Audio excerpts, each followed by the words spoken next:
Bienvenue dans Écho, épisode 19. Hypocrisie. Nous allons étudier le chapitre 7 de l'évangile de Marc.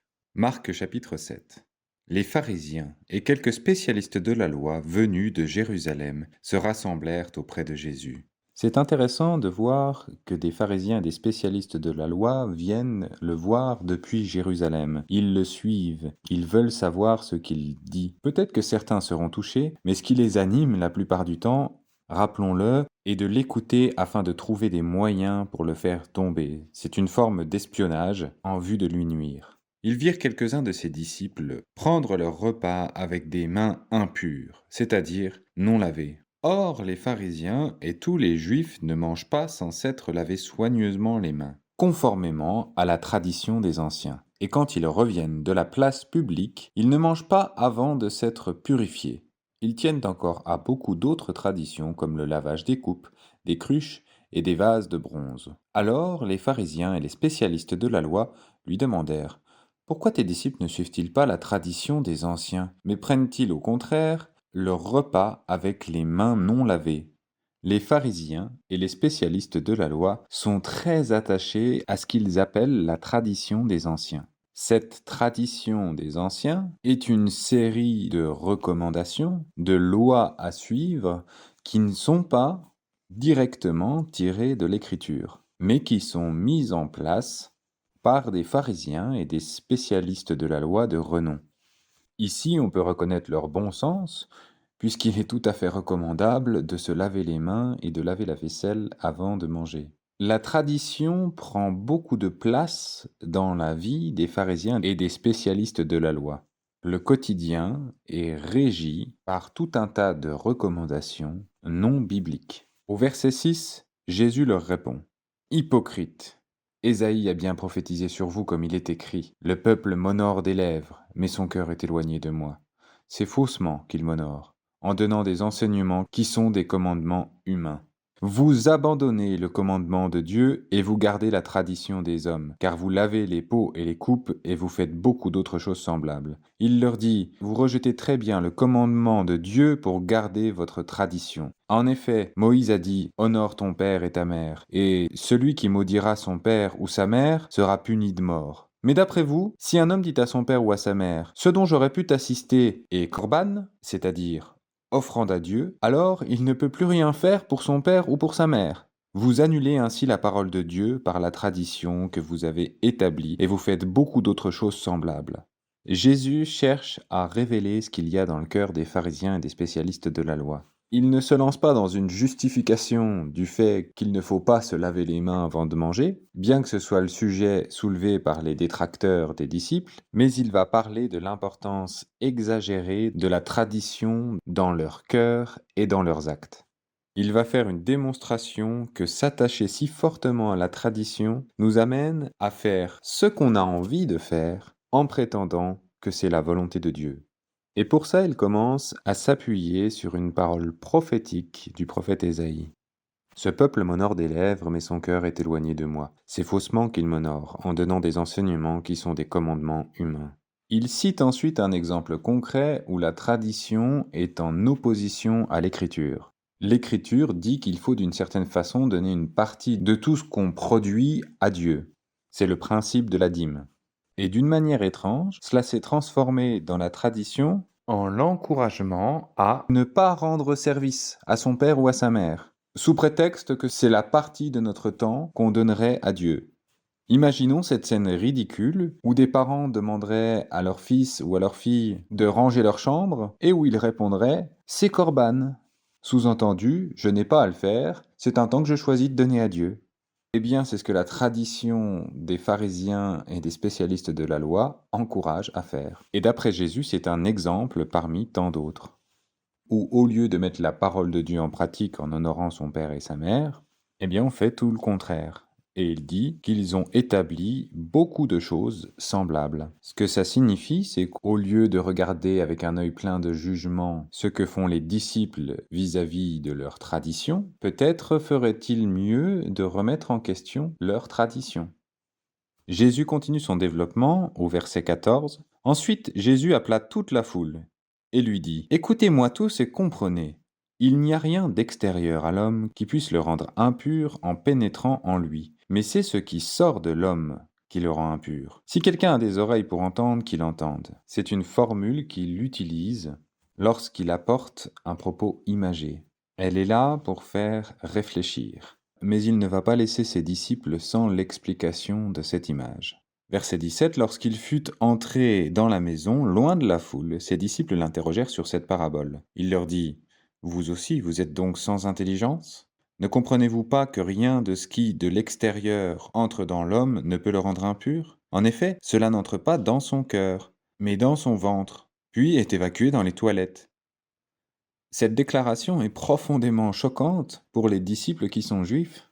On notera que Jésus fait preuve d'humour lorsqu'il parle de l'évacuation dans les toilettes. En effet, il est en train de dire que rien de ce qu'on mange ne doit être considéré comme impur. On sait très bien que dans la tradition juive, des aliments sont considérés comme impurs. Et pourtant, comme le dit la fin du verset, il déclarait ainsi que tous les aliments sont purs. Il dit encore, c'est ce qui sort de l'homme qui le rend impur. En effet, c'est de l'intérieur, c'est du cœur des hommes que sortent les mauvaises pensées, les adultères, l'immoralité sexuelle, les meurtres, les vols, la soif de posséder, les méchancetés, la fraude, la débauche, le regard envieux, la calomnie, l'orgueil, la folie. Toutes ces choses mauvaises sortent du dedans et rendent l'homme impur. Jésus met le doigt sur quelque chose d'important. Les disciples eux-mêmes ont été éduqués dans la tradition juive. C'est difficile de comprendre pour eux que ce qui rentre dans le corps ne rend pas l'homme impur. Mais Jésus ne dit pas ça seulement pour leur faire comprendre qu'il faut qu'ils mangent du cochon, mais bien plus pour qu'ils remettent totalement en question leur image de ce qui rend l'homme pur ou impur. Et c'est la conclusion de son développement. C'est que ce qui rend l'homme impur est ce qu'il a au fond de son cœur. C'est la façon dont le péché agit sur ses pensées, sur ses émotions et sur ses actes. Jésus veut que les hommes considèrent la pureté intérieure avant la pureté extérieure. Et il fait une liste impressionnante de toutes les conséquences liées à l'expression d'un cœur intérieurement impur. Et ce qu'il enseigne est tout le contraire de ce que la tradition juive enseigne. Pour les pharisiens et les spécialistes de la loi, il faut purifier l'extérieur, les actes, pour devenir pur de l'intérieur. Alors que Jésus enseigne qu'il faut devenir pur de l'intérieur en premier, et les actes suivront. En termes de pureté, Jésus enseigne sans ambiguïté la primauté de l'être, du cœur, de ce que nous vivons intérieurement, sur le faire, qui n'est que la conséquence de ce que nous vivons intérieurement. Et ça doit nous interroger dans la façon dont nous vivons l'Église aujourd'hui. De nombreux serviteurs, pasteurs, témoignent de la gravité et des conséquences d'être tombés dans une forme d'activisme où ils ont donné la primauté du faire sur l'être. Pete Scazzero a écrit un livre sur le sujet qui est le témoignage de sa propre vie. Il y développe tout un chapitre sur cette notion de donner la primauté à l'être par rapport au faire. Continuons au verset 24. Jésus partit de là et s'en alla dans le territoire de Tyr et de Sidon. Il entra dans une maison, désirant que la personne ne le sache. Mais il ne put rester caché. Ici, Jésus veut prendre un temps de repos, mais une femme va venir l'en empêcher. Car une femme dont la fillette avait un esprit impur entendit parler de lui et vint se jeter à ses pieds. Elle le pria de chasser le démon hors de sa fille. Jésus lui dit, laisse d'abord les enfants se rassasier, car il n'est pas bien de prendre le pain des enfants et de le jeter aux petits chiens. Cette parole de Jésus, dans notre monde moderne, peut paraître extrêmement dure et déplacée. Cette femme est une non-juive, qui n'est même pas originaire d'une contrée juive. Ici, on voit que Jésus prend du recul. Il s'en va sur le territoire de Tyr et de Sidon. Jésus cherche à se reposer sur des territoires où il rencontrera moins de juifs, moins de pharisiens, de spécialistes de la loi. Cette femme est non-juive et étrangère. Et Jésus est en train de la comparer à un petit chien. Lorsqu'il dit « laisse d'abord les enfants se rassasier », il pense aux Juifs, puisqu'il est venu en premier annoncer la bonne nouvelle au sein de la communauté juive. Mais cette femme est intelligente et elle sait qui est Jésus. Elle fait preuve d'humilité et de foi en lui répondant au verset 28 « Oui, Seigneur, lui répondit-elle, mais les petits chiens sous la table mange les miettes des enfants. Ce qui signifie, je sais que je ne suis pas juive, mais je reconnais ton grand pouvoir, et je serai sauvé par ce que tu me donneras, parce que je reconnais qui tu es. Alors il lui dit, à cause de cette parole, tu peux t'en aller. Le démon est sorti de ta fille. Et quand elle rentra chez elle, elle trouva l'enfant couché sur le lit. Le démon était sorti. Cette femme non juive, étrangère, nous donne une leçon d'humilité et de foi. Aborder Jésus en disant même les miettes que tu me donneras à moi, pauvre pécheur, vont me restaurer, est une attitude par laquelle le Seigneur peut nous bénir. Continuons verset 31. Jésus quitta le territoire de Tyr et revint par Sidon vers le lac de Galilée en traversant la région de la Décapole. Cette région qui a été aussi touchée par le témoignage de qui il est au travers l'œuvre du démoniaque aux multiples esprits qui ont fini dans les cochons qui se sont jetés de la falaise. Au chapitre 5. Donc là aussi on lui amène les infirmes. On lui amena un sourd qui avait de la difficulté à parler et on le supplia de poser la main sur lui. Il le prit à part, loin de la foule, lui mit les doigts dans les oreilles et lui toucha la langue avec sa propre salive. Et il leva les yeux au ciel, soupira et dit Ephphatha, c'est-à-dire ouvre-toi. Aussitôt ses oreilles s'ouvrirent, sa langue se délia et il se mit à parler correctement. Jésus leur recommanda de n'en parler à personne, mais plus il leur recommandait, plus ils le proclamaient. Rempli d'étonnement, il disait Il fait tout à merveille, il fait même entendre les sourds et parler les muets. Dans ce miracle, on voit que Jésus utilise aussi la réalité physique. Il touche les oreilles, il met de sa salive sur la langue du sourd-muet. Lorsque des miracles se produisent, ils agissent aussi au niveau physique. Quelqu'un qui aujourd'hui est guéri par Jésus dans sa maladie en a des traces aussi au niveau physique. Les médecins sont souvent désarmés face à des guérisons miraculeuses. Le corps est réellement rétabli d'une manière tellement surprenante qu'ils pensaient que c'était impossible. Et pour le coup, cette guérison est assez incroyable. Non seulement il rend l'audition à ce sourd-muet, mais il lui donne la capacité de parler correctement. Il faut savoir que quelqu'un qui est sourd n'a jamais appris à parler. Donc c'est qu'il a été rétabli au niveau neurologique, Jésus lui a donné des nouvelles capacités à se servir de son larynx, de sa langue, de sa cavité buccale en un instant, alors que ça prend des années d'imitation de leurs parents aux enfants pour apprendre à parler correctement. Ça étonne véritablement les personnes qui sont autour. Il fait tout à merveille, et il fait même entendre les sourds et parler les muets. Et c'est sur cette guérison que s'achève le chapitre 7 de l'évangile de Marc. On peut décomposer le chapitre 7 de l'évangile de Marc en trois grandes parties. La première, c'est cette discussion avec les pharisiens sur le pur et l'impur. C'est une leçon capitale pour comprendre ce que c'est qu'être chrétien. Être chrétien, contrairement à la compréhension simpliste de la plupart de nos contemporains, ce n'est pas obéir à une loi dictée, ça c'est bien, ça c'est mal, avec l'obtention d'un petit plus à chaque fois qu'on fait quelque chose de bien et d'un petit moins à chaque fois qu'on fait quelque chose de mal. Et puis à la fin, on fait le bilan, et puis si on a un petit peu plus que de moins, eh ben c'est bien.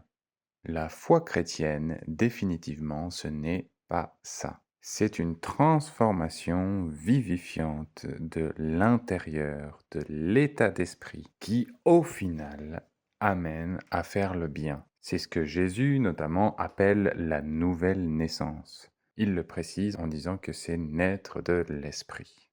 C'est parce que l'esprit est transformé que le chrétien est attiré par le bien et finira par faire le bien. La Bible dit que la lettre tue, la loi, d'une certaine façon, tue, mais l'esprit vivifie. En somme, Jésus n'est pas venu faire une liste précise de ce qui est bien et de ce qui est mal, mais il est venu toucher et transformer les hommes dans leur être intérieur, pour les amener à penser et à faire le bien tel que Dieu le définit, ce qui leur est impossible sans l'intervention de Jésus. Puisque quand l'homme suit son propre état d'esprit naturel, le péché n'est jamais très loin. La deuxième partie de ce chapitre est l'intervention de la femme syrophénicienne.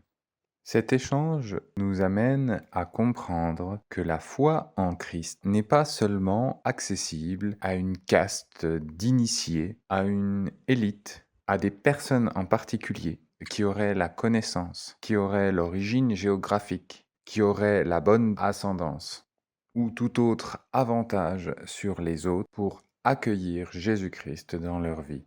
Non, la foi en Christ est quelque chose d'accessible à tout le monde, quelle que soit notre origine géographique, quelle que soit notre ascendance, quelle que soit notre couleur de peau, quel que soit notre sexe. Peu importe si l'on est pauvre, riche, grand ou petit, la foi en Jésus-Christ est accessible à tous. La dernière partie parle de cette guérison miraculeuse du sourd-muet, guérison qui nous rappelle que Jésus-Christ est véritablement tout-puissant et fait des miracles, et que lorsque des gens viennent à lui, ou qu'on lui amène des gens, eh bien Jésus-Christ en prend soin. Jésus-Christ prend soin de nous. Et c'est sur ces affirmations que se termine l'épisode 19 d'Écho. Pour ne pas manquer les prochains épisodes, abonne-toi et active la cloche des notifications. N'oublie pas de liker si le contenu t'a plu. Et si toi aussi tu veux répandre l'écho de sa voix, partage autour de toi.